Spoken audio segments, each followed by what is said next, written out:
So, a quick recap for those of you that haven't been following and don't know what this is all about. Ignore my dogs in the background, please. We received a request from a client to do a recreation of a very sentimental, older piece, a nativity scene set that has been in her family for a while. It's a very rustic piece, a very primitive piece, and recreating another artist's work is quite difficult, especially when it's made by hand and it's made to look, this rustic and this primitive.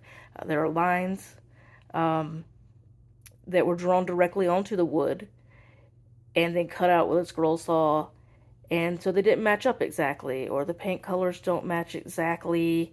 The yellowing of the wood because of the age, or the feel of the wood because of the use over the years. So it was a very challenging piece. It was a very fun piece to do. And these are not all the pieces in the set. These are the ones that were messed up or destroyed by a curious canine. There are several more pieces to the set, and I cannot wait till the client gets them and gets to put it all together. And she's going to send me a picture of it all together. And I'm very excited for her. And we've been, very honored to have been asked to recreate this and help restore those memories for the client. So I'm going to take each piece now, and I'm going to go through a little bit of each piece. Um, so if you want to follow along, just stick with me. All right, here we go.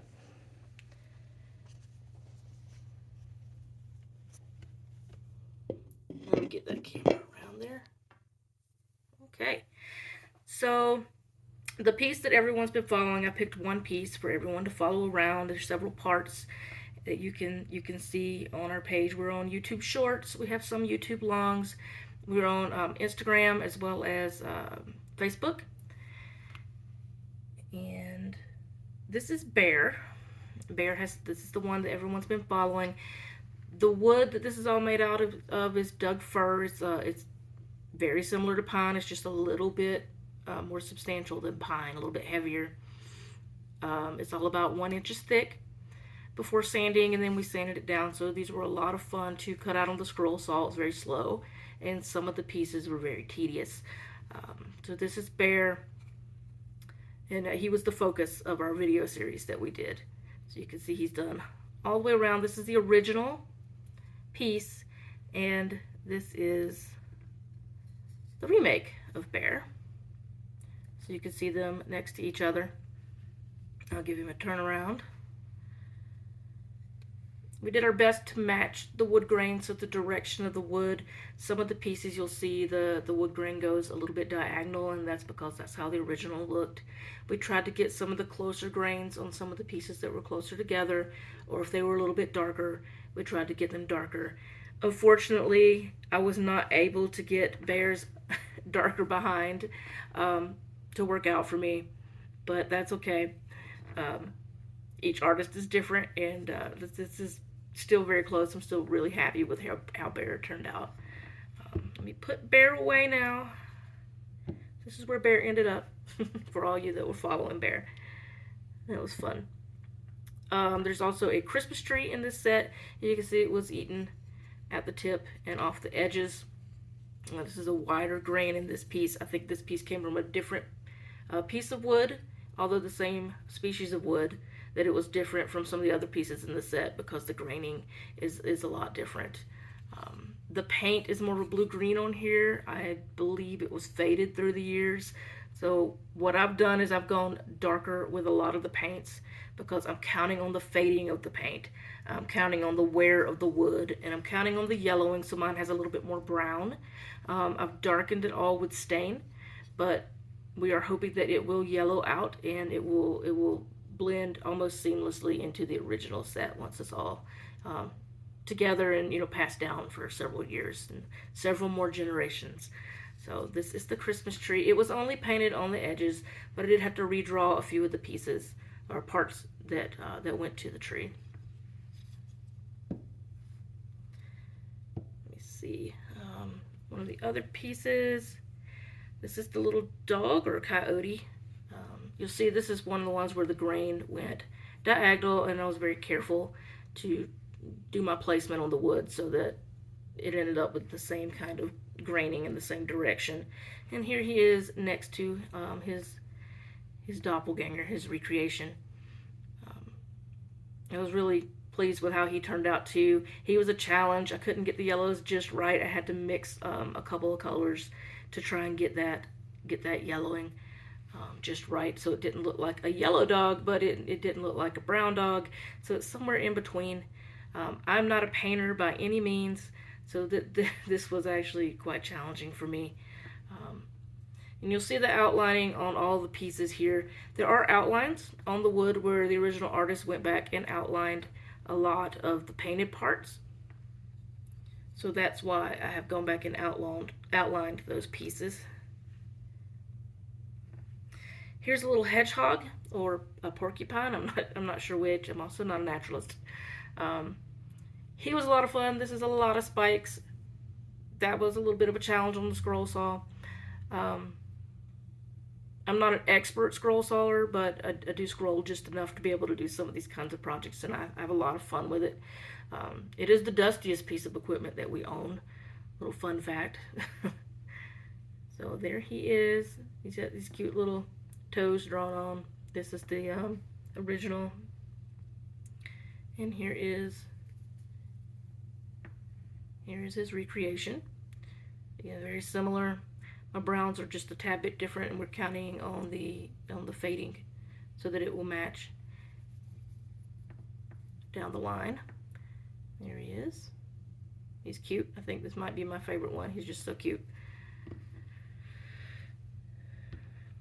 What else? I have the pitchfork. So this is a pitchfork. It doesn't go into the hand of any of the pieces that I had to remake.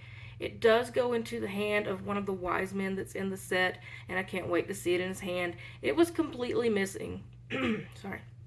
It was completely missing this side and the stick, so I don't have any idea how long the stick really was. So I kind of had to guesstimate that based on the size of the rest of the pieces. And it can always be trimmed down if the client really does want to trim it down. So you'll see that the little indentations in it are curved, and then they're also different sizes because they looked to me like they were staggered. I searched all over the internet, and I could not find an example of this set anywhere. So I do believe it was a one of a kind, or it was very, very close. It was probably not on the internet because it was way before internet anyway. So if there are multiples out there, they're not anywhere that I could find. If you happen to have one, I would love to see a picture. So this is the recreation. I did make 2 of them for her in case one of them gets broken. These are very small, but here they are. Again, very primitive, very rustic looking, and they are purposely made to not be symmetrical because with the way the lines were going in the wood here, I had very good reason to believe that the originals were also not symmetrical. So there's that. There's the second one. Here's the second one. And interestingly enough, these are skewers like you would use when you barbecue shish kebabs. So they were the exact same diameter that I needed, and so yeah, that's what we used, and we plugged those in. So those came out of my kitchen. Another really tiny piece. This was the most challenging because of the size of it, and it was just so delicate for me to cut out on the saw. This is the original of the tulips, and she did say they are all yellow, so I did all 3 of them yellow, and they are double-sided, so you can face them whichever way you want. I did have to guess on this leaf, again, because it's not there. She had multiples in the set, and this was the only surviving one, and she was just really hoping that I'd be able to make her more than one, which of course we did. These were cut out of the really thick wood, and then they were trimmed to width on the bandsaw, so I was able to take one really thick one and turn it into a triplicate for her and keep the width of the wood the same as the original. So these are the originals. You can see the outlining where the paint goes outside of the original outline, which was really kind of cool to me. I did these with paint markers so I could get the detail that maybe the original maker couldn't quite get because they were using a wider paintbrush. But I wanted to make sure I could get these as close as I could. So the most detail I could get was out of markers instead of an actual brush. I thought they turned out pretty well, because this one was pretty chewed up by that dog. There it is, and there are 2 more of those. And they are all the same. They're not quite identical because they're all hand painted and hand outlined, but they are very, very, very close. Here they are. They are double-sided, you can see. Those were fun. They turned out so cute. I think there is a picture somewhere on our Facebook of right after we cut them out before they were painted. There are the tulips. And the last piece that I have that I had to remake was the little Indian girl. And she's very pretty. She serves as the angel over the set. You'll see there is a hole in the bottom of her foot, of her right foot. So she mounts on top of a dowel, and she sits above the rest of the set. So I had to make sure to get that the same diameter and in the same foot, and try to get everything canted the same way because it wasn't centered exactly. The little fingers were hard for me to draw. I work in wood, not in paints and pencils, so this was definitely different.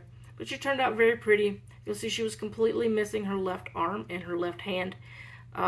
The first time I cut her out, and I don't know how I noticed it, how I did not notice this until it was way later, but I redrew the hand onto the end of the sleeve here instead of extending the fringe, and one arm ended up being a lot different than the other arm. And I got down to paint and I noticed it, and I was like, I can't let it go out the door like this. So I redrew the entire thing, recut it, I resanded everything, and then relined her so that I could paint her and that she could be as close to the original as possible. So I just couldn't let it go out the door like that.